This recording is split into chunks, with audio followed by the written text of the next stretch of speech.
Издавна якуты известны как скотоводы. Они держат и коров, и лошадей. Особое место в их жизни занимает коневодство. Лошадь для якутов – священное животное. В легендах и мифах в эпосе Олонхо лошадь, дитя божества Джагэгэй, была подарена народу Саха свыше владыками Верхнего мира. С древних времен лошадь живет с якутами бок о бок. Независимое и неприхотливое животное служит человеку до сих пор. Кормит, одевает, работает во благо человека. Замечательные грива и хвост якутской лошади являются защитой от мороза зимой и от кровожадного гнуса летом. Издавна люди научились использовать волос лошадей для своих нужд. Из этого волоса мастера-ремесленники делают удивительно простые на первый взгляд, но в то же время красивые, функциональные вещи. Вот уникальные старинные изделия якутов из запасников Якутского краеведческого музея.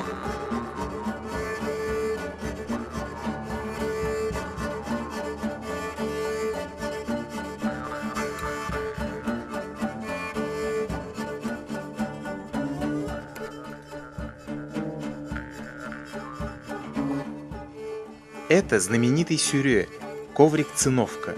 Очень сложная в исполнении работа. Немногие мастерицы, а этим делом в основном занимаются женщины, умеют сплести такую циновку. Конская упряжь, потник, чепрак, головная узда – все выполнено кропотливо, искусно и красиво. Первая необходимость в хозяйстве – это, конечно, веревка. Умелые люди научились вить и плести веревки и шнуры удивительной прочности. И более того, раньше из волос лошадей даже вязали сети и невода для рыбной ловли. А вот интересные вещицы. Несведущий человек сразу и не поймет, что это своеобразные очки или маска, защищающая глаза от слепящего весеннего солнца. Эта мельчайшая сеточка из тонких волос, обрамленная в кожаную основу, является защитой, экраном от ярких солнечных лучей. Поразительно тонко выполнены цепочки. Трудно угадать в материале этих вещиц волос, гривы или хвоста лошади.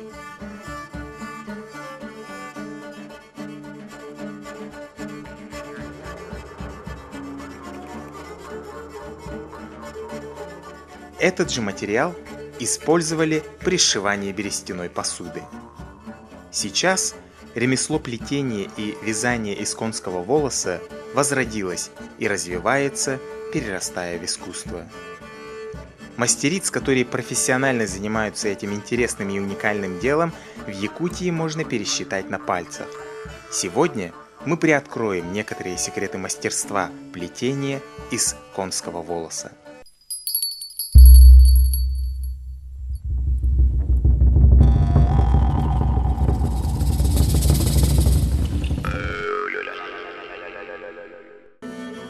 Прасковья Прокопьева – опытный народный мастер со стажем не в 1 десяток лет. Она не только производит оригинальные изделия, но и обучает этому ремеслу своих детей, студентов и всех желающих. Мастерам начинающим, я бы советовала именно начинать с копирования. Потому что когда копируешь, ты невольно схватываешь весь опыт мастеров прежних. Потому что там и почерк, и вот их видение мира, их ощущения, вот весь этот опыт сразу схватываешь. А сейчас вот мастера сейчас вот начинающие, ну скажем, любители, да, они просто смотрят, приходят на выставку, смотрят, восхищаются и говорят, а я могу лучше какой-нибудь другой вид сделать, да. А это очень трудно, потому что они делают, но они совсем не то делают. Они могут делать для себя, для продажи, но вот для вида искусства это не подходит. И у них получается такое краткосрочное такое хобби. И потом они если вот они не почувствуют, как я красоту, да, и вот эта притягательность, это вдохновение, у них это долгой любви этому виду нету. Ага. Они просто вот сезонно могут, когда вот деньги есть или когда вот материал есть. А вот такого, чтобы нету. Но сейчас и при развитии декоративно-прикладного искусства надо что-то вот улучшить, какую-то маленькую черточку, тогда идет развитие, а не все ломать. Если все ломаешь, получается не искусство, не этот, ну, просто другое развитие, ну, неустойчивое развитие будет. Она делает изделия настоящего декоративно-прикладного искусства, такие как гобелены, панно, а также утилитарные предметы одежды, украшений и вещи, которые применяются в быту.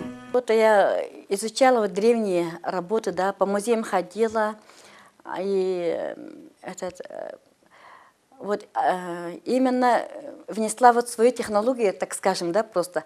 Ну, вот это, буряты делают, например, просто крученые гобелены, да, а я именно из скрученного волоса, нитки, да, делаю гобелены. Это уже что-то новое, потому что ощущение совсем другое. Вот этот березу снимите, там видно будет совсем другой почерк. И вот первая моя работа, которую я сделала, вот крученная нить, она очень такая упругая, и из этого я делала макраме. Называлась работа «Древо жизни», и первая моя же работа вот в 94 году Кудайбахсы, значит, предоставил в Японию на выставку-продажу, и там были представлены, вот моя единственная работа, панно двухметровое, «Древо жизни», это крученная именно из конского хвоста вот сделанная, поэтому она вот такая емкая была. Восстановив старые технологии, научившись у опытных мастериц из деревенской глубинки, Прасковья плетет женские и мужские шляпы изумительно тонкой работы. Некоторые стороны своего мастерства она держит в секрете. Также очень хорошие получаются популярные сейчас шапочки и тюбетейки. Раньше за 5 хороших хвостов менялись на быка, поддержанного 3 года, откормленного 3 года. Вот такая цена была. Раньше, когда денег не было, якуты, значит, все менялись только на конские хвосты, вот 7-летних, 10-летних лошадей. Только из этого невод делали. А понимаете, рыбу, без рыбы якут не якут. Угу. Поэтому летом вот так ценили, вот так, поэтому каждую, они даже вот из живой лошади выдергивали вот эти как жилки, хвосты. Из этих делали силки для куропаток, там, да, поэтому для охоты вот даже делали. Поэтому имело очень огромное значение. Это в быту и очень ценилось. Чтобы сделать изделие из волоса якутской лошади, нужно потратить немало времени. Сначала нужно промыть волосы, затем измять, рассортировать по цветам и оттенкам, а уже потом заниматься вязанием. Волосок к волоску мастерица готовит будущий рабочий материал. Я люблю работать живым материалом. В старину же так делали. Очень любили животных, поэтому они стригали. На лето, вот весной как раз, да, идет. Некоторые зимой тоже скабливают вот это, как линька, да, вот получается. Вот из этого очень хороший материал получается. В принципе, если бы мы очень хорошо ухаживали бы за лошадьми, да, много сырья было бы. И сразу видно, вот какой отправлять мне, да, например, посылка или вот таксист, или через кого-нибудь, сразу видно, какой хозяин собирал. Некоторые с такой любовью делают, что они вот в тканях мешочках, по расцветкам, там коричневые полутона все, белые, там серебристые, золотистые, все вот так складывает и привозит. Это очень хорошо, я это очень хорошо ценю.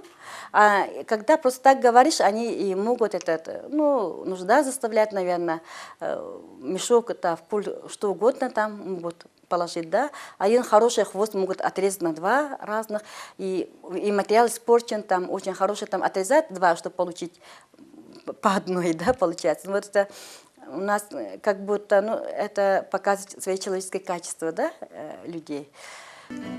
Якутская пахала, дейбирь, прекрасное средство от комаров и мух. Такие дейбири делают разного размера и цвета. Большие черные обычно применяют непосредственно для того, чтобы отмахиваться от гнуса, а небольшие белые, по словам мастерицы, предназначены для священных ритуалов и обрядов, освящения жилища или просто для успокоения нервов. Как утверждает Проскофья Ильинична, лошадиные мех и волосы обладают почти магическими волшебными свойствами, полезны для здоровья. Мы изучали структуру конского волоса. Она, даже вот мои дети, да, они писали научные работы «Шаг в будущее». И мы, значит, по нашей просьбе мы, изучали структуру именно конского волоса. Она имеет такую структуру, что она не передает, например, тепла. Когда, вот поэтому в старину на унтах, да, подкладывали именно конские стельки. И это задерживает тепло, как термос получается. Ага. И когда вот шапки тоже сейчас одевают, белые, хоть вязаные, хоть какие, да, хоть отплетенные шляпы, это тоже вот от жары тоже сберегает.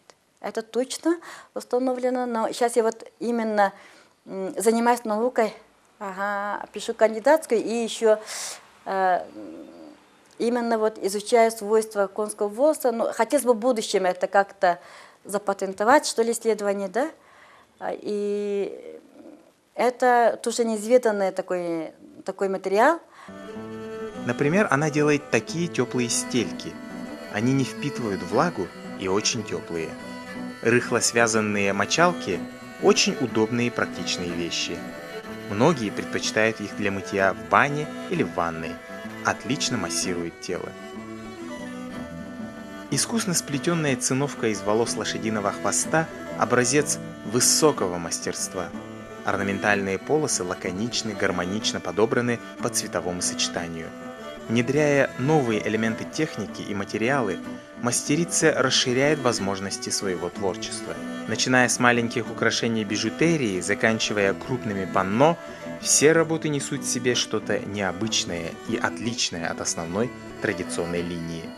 Вот пример синтеза различных техник и новаторских тенденций.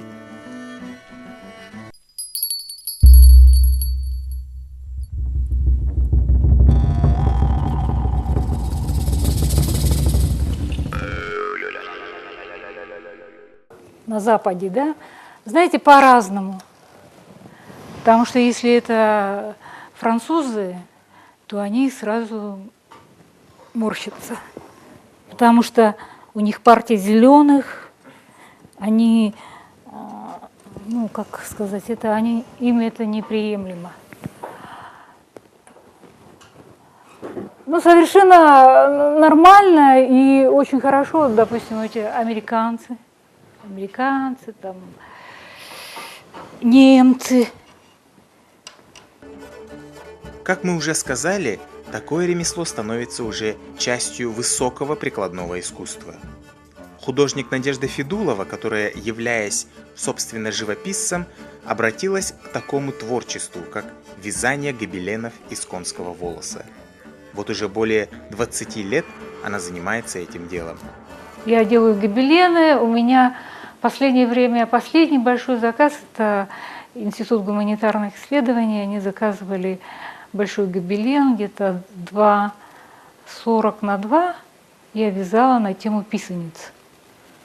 Ну, такие заказы очень редкие, конечно, хотелось бы. Но основная моя работа – это участие на выставках. Ну, понимаете, это на самом деле, вот когда вот мы начинали, да, заниматься конским волосом, это был доступный материал. Вот он валяется, собери, пожалуйста, постирай и начинай работать. И также начинали мастера. Доступность материала привлекала, и в то же время цена тоже, так как это ручной труд, он дорого оценивался. А сейчас это перешло, когда, сейчас это уже приняло такие формы, когда коммерциализация, так сказать, да, когда вот уже изделия это не очень-то хорошего качества, но цены заоблачные. Ну вот, к сожалению, сам материал, он немножко консервативный, да, и он имеет какие-то ограничения. И вот сейчас проблема световой гаммы белых волос очень мало, поэтому я всякое изощряюсь, придумываю, и вот ввожу войлок. Вот, допустим, вот эта вот работа тоже попробовала сделать из войлока. Внутри, ну, это прошивается орнамент, да, вот это вот. Ну, как бы основа, да, потом пихаю туда мелкий волос конский. Ну, вот так вот приходится экспериментировать, что-то делать, что-то выдумывать. Надежда находится в постоянном поиске новых материалов и творческих решений. Кроме изготовления традиционных гобеленов, она создает еще другие произведения. Например, шахматы с фигурами, стилизованными под якутские традиционные игрушки – обереги. Для их создания используются сказочные образы или персонажи из якутского эпоса Олонхо. Ну вот ладья, наверное, будет в форме урасы. Угу. Основа сделана из твердого войлока. Вверх, значит, это белый войлок, тонкий войлок. И прошитая конским волосом. Черный большой — это черные фигуры, значит, это будут у нас король с королевой. Король с королевой. Верхняя часть, она выполнена, это вяление. А нижняя часть, это тоже, опять же, конский волос, связанный с косичкой беспрерывной. Вот насчет черных фигур у меня загвоздка. Если белые фигуры почти все придуманы, да, то черные я просто даже не знаю, как их делать, потому что мне сказали, там коней, в нижнем мире коней нет, там типа какие-то драконы должны быть. Вот, поэтому надо думать. Вот эти фигурки — это как бы обереги. Вот это вот якутский оберег — это без харахта харсхалаю, да, называется 5 как бы ок оберегающих, да, и вот это вот символ, значит, и якуты же везде включают вот этот знак оберег. Здесь он использован тоже в центре. И как бы джэгэгэй, вот это вот в центре чурон, и ну, как бы орнамент, напоминающий форму лошади, да, у нас идет. Угу.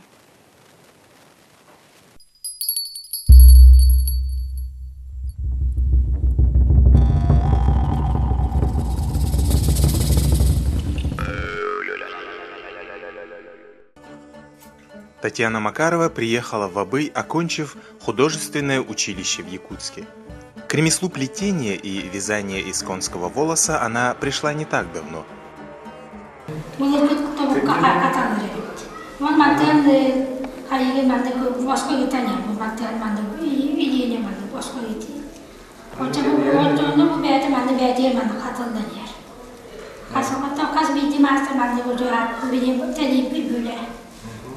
Сахария бартер. Ögünden de rakti. Bu manda bilese tarına. Totam da manda bu suyu nane manda sırdan kalır. Makaya. Buna suyalım şampuanı da. Şampuandan bu batabiye şampuandan gerakan o dedi. Kayıstığından mığlana suyamın. Mas kazasına biliyor ki batan ve kayıstığına mığlana sular mığlar sular. Овладев техникой вязания гобелена, она создает панно больших форматов. Работает и в других направлениях, делая утилитарные вещи.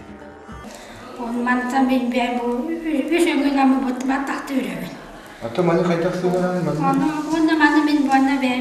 Tigan mı? Mandık tigan verim, mandık tigan tigan yer. Mandık o Sabına. Kılından benden üstü bir o bulur kılından onu kılı kayar ve burası bu sabından kayarmış bir. Bu atak filan. Atak filan bu formalan tahan. Ne bu emtek olan çizgileri? Emtek, ondaki atağın o tabli tımlık bat. Atağı biliyor kayar, Ucuz batı. Tüy batı. Ucuz batın. Bu bak böyle. Belem bu var ki bizim olkuna bu ayağa kalkıt. Mandık bolar formatı taksır. Ага, чуете, да. Татьяна передает свои знания и опыт детям, ведет кружок рукоделия в местном культурном центре.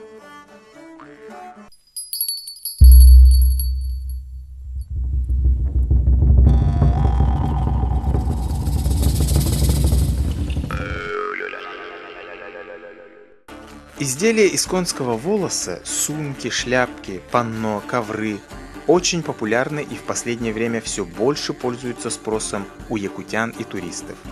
Они оригинальны, красивы и долговечны. Их изысканность и красота сочетается с целебными свойствами. Искусство плетения и вязания из волоса якутских лошадей исконно якутское ремесло. Рожденная в глубине веков, традиция не канула в лету, выжила и продолжает развиваться.